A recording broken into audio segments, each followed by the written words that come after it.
Shalom, shalom, shalom. Selamat pagi masyarakat iman yang dikasihi oleh Tuhan. Kita percaya bahwa penyertaan Tuhan tidak pernah habis. Ibarat hujan, dia senantiasa mengguyur kita, memberi kita ketenangan, memberikan kita kesejukan. Dan biarlah hujan yang sama seperti kalau di Sindang udah mulai hujan nih, kita percaya bahwa berkat juga Tuhan akan terus dihujani dalam kehidupan setiap orang yang percaya. Hujan berkat akan tercurah. Kidung Jemaat 403 bait pertama dan yang kedua. Kidung Jemaat 403.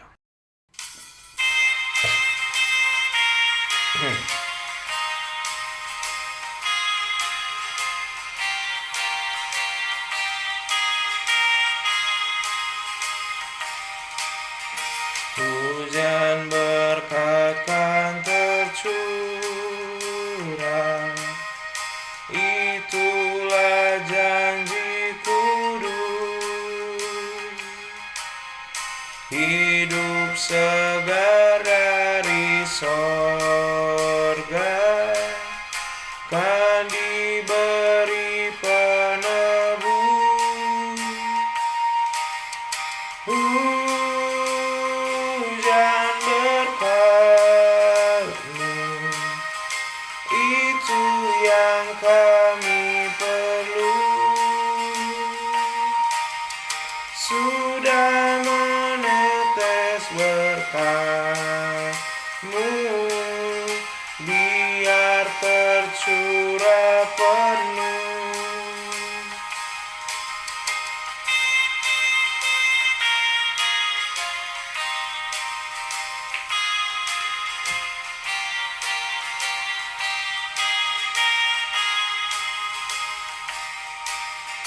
Hujan berkat kan tercurah, hidup kembali segar. Di atas bukit dan lurah, bunyi derai terdengar. Hujan berkat-Mu, itu yang kami perlu.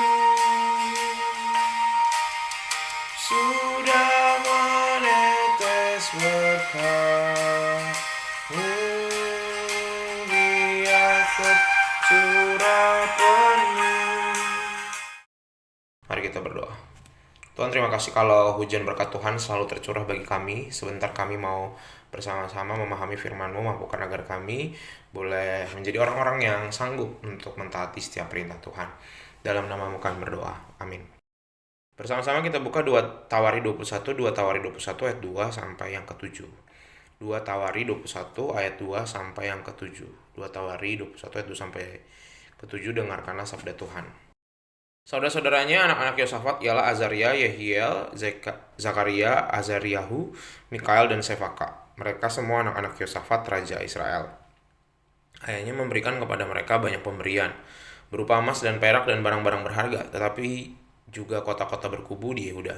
Tetapi kedudukan raja diberikan kepada Yoram karena dialah anak sulungnya. Sesudah Yoram memegang pemerintahan atas kerajaan ayahnya dan merasa dirinya kuat, ia membunuh dengan pedang semua saudaranya dan juga beberapa pembesar Israel. Yoram berumur 32 tahun pada waktu ia menjadi raja, dan 8 tahun lamanya ia memerintah di Yerusalem. Ia hidup menurut kelakuan raja-raja Israel seperti yang dilakukan keluarga Ahab, sebab yang menjadi istrinya adalah anak Ahab yang melakukan apa yang jahat di mata Tuhan. Namun demikian, Tuhan tidak mau memusnahkan keluarga Daud oleh karena perjanjian yang dikatnya dengan Daud, sesuai dengan yang dijanjikannya bahwa ia hendak memberikan keturunan kepadanya dan kepada anak-anaknya untuk selama-lamanya. Bapak Ibu, ada istilah ISTI, ISTI, singkatan dari Ikatan Suami Takut Istri. Padahal sebenarnya laki-laki lebih kuat ya, lebih kuat secara tenaga. Kemudian juga laki-laki juga yang di Asia ini masih dominan yang mengatur jadi kepala keluarga. Tapi suami-suami takut sama istri.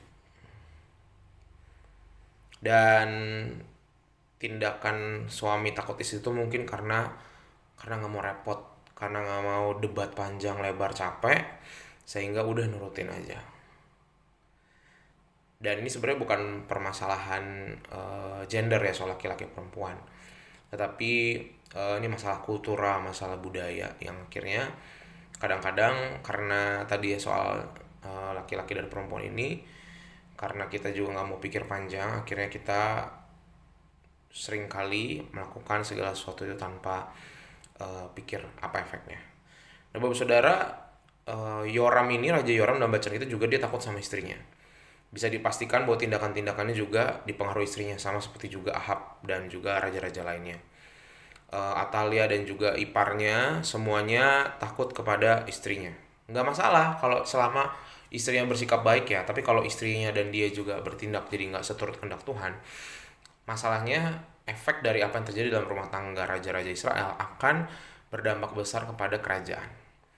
Nah, sewaktu pemerintahan yang saleh berhasil, Yosafat mengangkat putra-putranya dan para bangsawan untuk menguatkan kota-kota di Yehuda, membangun sistem sosial politis yang baik. Dia berlaku bijak dan adil, Raja Yosafat. Namun karena Yoram putra tertuanya dan menjadi pewaris tahta menggantikan ayahnya, kebiasaan buruk itu diwariskan, dan bukan hanya dari dia tapi juga dari keluarga istrinya, menyembah berhala dan benci kepada Tuhan Yahweh. Dan kebengisan ini berdampak bukan cuma dalam rumah tangga, tapi ngefek ke semua cara dia bertindak dan memimpin kerajaan. Saudara-saudaranya sendiri dibunuh untuk meluputkan tahta dan memungkinkan dia punya kekuasaan yang absolut. Dan bisa kita lihat betapa kontrasnya hidup Yoram dibandingkan Yosafat ayahnya. Bila ayahnya hidup saleh, dekat sama Tuhan, Yoram terkesan tawar dan cenderung acuh tak acuh. Ia terlihat seperti orang yang mengabaikan pesan-pesan Nabi Elia tidak dipedulikan, walaupun sudah diingatkan, tapi peringatan itu cuma dianggap sepi. Padahal disertai dengan sanksi yang mengerikan. Yoram tidak mempedulikan Nabi Elia, dia tidak mempedulikan Tuhan, dan perilakunya tercela membuat ia tidak dicintai oleh bangsanya sendiri. Pada pemerintahannya tidak terjadi kesejahteraan, bahkan isinya malapetaka dan penderitaan yang silih berganti. Orang Edom, Filistin, Arab membentuk dan melepaskan diri dari kekuasaannya. Ia sendiri diserang penyakit juga, si Raja Yoram, penyakit usus yang membuatnya dia wafat di usia yang mungkin masih muda, 40 tahun. Ia tidak diakui sebagai penerus Daud. Ia tidak dikubur dalam pekuburan raja-raja kalau Bapak Ibu baca sampai bagian akhir. Sehingga Bapak Ibu Saudara, dalam hidup ini yang harus kita lakukan adalah selalu takut sama Tuhan. Kalau kita cuma takut sama manusia, kepada keluarga, kepada orang yang menekan, maka kita hanya akan mengikuti apa yang jadi kehendak manusia. Tapi bukan berarti bahwa kita takut sama Tuhan, kita ngelawan ke orang lain, bukan. Takut sama Tuhan itu menunjukkan bahwa kita membuka diri pada kebenaran Tuhan, termasuk mengalah kepada orang lain.